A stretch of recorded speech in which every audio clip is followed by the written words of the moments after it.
What's going on, guys? Welcome back to me on the channel.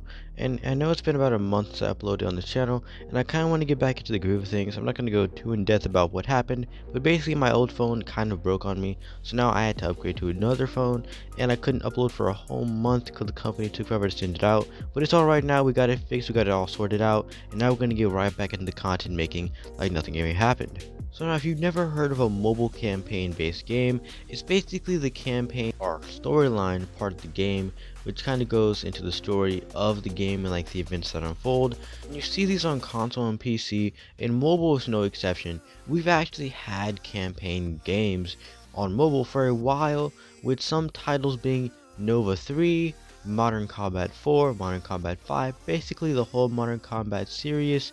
And then you have basically gameloft making all the pretty good campaign based games. There's a couple other ones out there like Brothers in Arms, which is also made by gameloft, actually, now I think about it. But basically those games were pretty good for the time. They had storytelling, good graphics, and all around just a nice flow to them. For something on mobile, it was kind of surprising. There is no surprise that the community was kind of formed around these games and flourished into something that we see nowadays as the mobile gaming community. Now, the mobile gaming community is made up of different games, and for the majority, I'd say most wouldn't really say that they're hardcore gamers for mobile, and would kind of just say they're more of casuals and don't really grind too much. And they're the types to play idle clickers and the idle RPGs like Raid Shadow Legends, which is a garbage game in my personal opinion. Now, moving on, in this video we're going to focus on the FPS genre of these mobile gaming campaigns, as there are a bit other ones, but those are kind of the outliers, and I wouldn't kind of group them into the category that I'm talking about right now. I may do a part 2 talking about those if I feel like it, or if I get enough support to do so. Then I may continue a part 2 talking about other campaigns on mobile. So to kick things off, we need to start with the history of mobile gaming so you get the gist of what's going on. Mobile gaming has a history unlike any other platform, and it was first seen back in 1994 on the Haganuke MT2000, which launched with a pre-installed game. But this was no ordinary game. This was the first recorded mobile game, Tetris, a tile matching game developed by Alexia Pajitnov. I think that's how you pronounce it. I have it up on the screen for clarification. And this became a staple for phones, as we see this nowadays with YouTube and Google coming pre-installed already on your device. Now, the main reason Tetris blew up so much is because of the convenience it had. You could be in the middle of line, pull out your phone, and enjoy a quick little game of Tetris while you're waiting for your food or whatever to come. And with many people owning phones, or even just now getting phones, the availability and convenience skyrocketed the game's reputation into something of a household name that many people could tell just off the logo. Now, if we fast forward to 2009, we see a game called Blackout Sandstorm created by Gameloft. This game was one of the first campaign titles we see to come to mobile, and this game had set the bar for how a mobile campaign is supposed to look and feel, and we see Gameloft going on in future dates to make other titles like N.O.V.A, and then the Gangster series with Gangster Vegas in New Orleans, which I won't go into since they're not FPS titles. And we see Gameloft continuing on their streak, as 3 years later in 2012, on May 10th, the game N.O.V.A 3 had just now launched in the Google Play Store and Apple Store and was free to play. And with this, Gameloft cemented itself as one of the best campaign mobile developers. Then they launched Modern Combat 4 the following year, which was a pretty good game. I enjoyed the campaign. I think it was actually very bright and very kind of interesting to play. Had a kind of different feel to it that you don't really see too often and didn't see at the time, but it still held its own, and I think it's still a pretty good and solid game to play in your spare time. I recommend you go check it out if you haven't played it before, along with Modern Combat 5 being dropped 2 years later in 2014. Now, after this, we don't really see too much activity from Gameloft and their campaign team, so it kind of just died off there in the campaign community.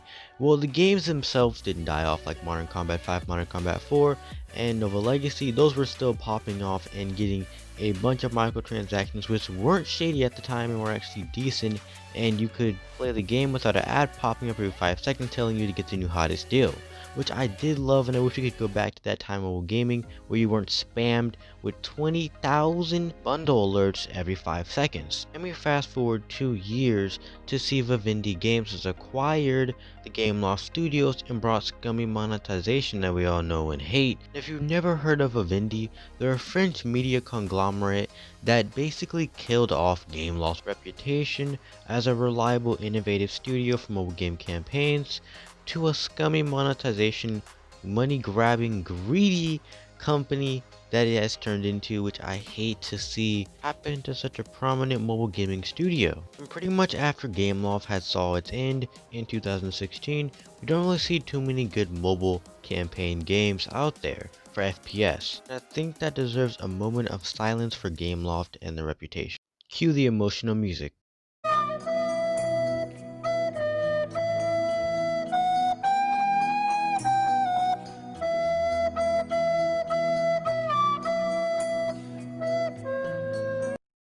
Man, I don't know about you guys, but that really played with my heartstrings. RIP to Gameloft's reputation as a pretty respectable and innovative gaming studio for mobile, but out with the old, in with the new. And we still haven't seen too much new. Oh, wait, what's that? Oh my gosh, who was this new contender to the mobile campaign scene? Well, none other than Madfinger Games, which launched Shadowgun Legends back in 2018. And now personally I have to say the graphics hold up even to this day.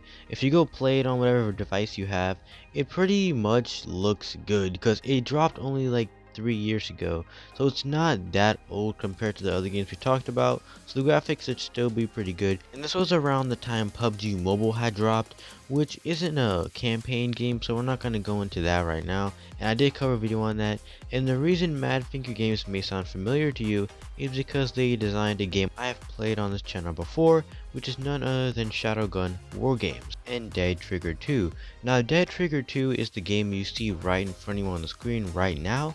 It's actually the background gameplay, and while making this video I hadn't noticed that Badfinger had made this game, so I guess it's pretty convenient.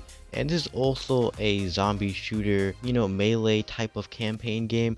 I think there's only a campaign to it though. I know there's like an arena and there's kind of a bunch of other stuff to the game, but for the most part it's campaign and like endless wave type stuff. And with that, I think that's gonna end the video here, as I don't think there's any other campaigns on mobile that I missed or FPS. I may do a part 2, like I said, different genres, but we'll have to see. And I hope you guys enjoyed the video. If you did, make sure to leave a like and subscribe, as it really does support the channel and helps me out. It makes me know that I'm doing something right. Now, if you guys got nostalgic during this video, go down in the comment section and tell me what games you played, or maybe some games I didn't even cover, or maybe that I might not have known of. So with that being said, I'll catch you guys in the next video. Make sure to turn on post notifications, as the next video is going to be around next week.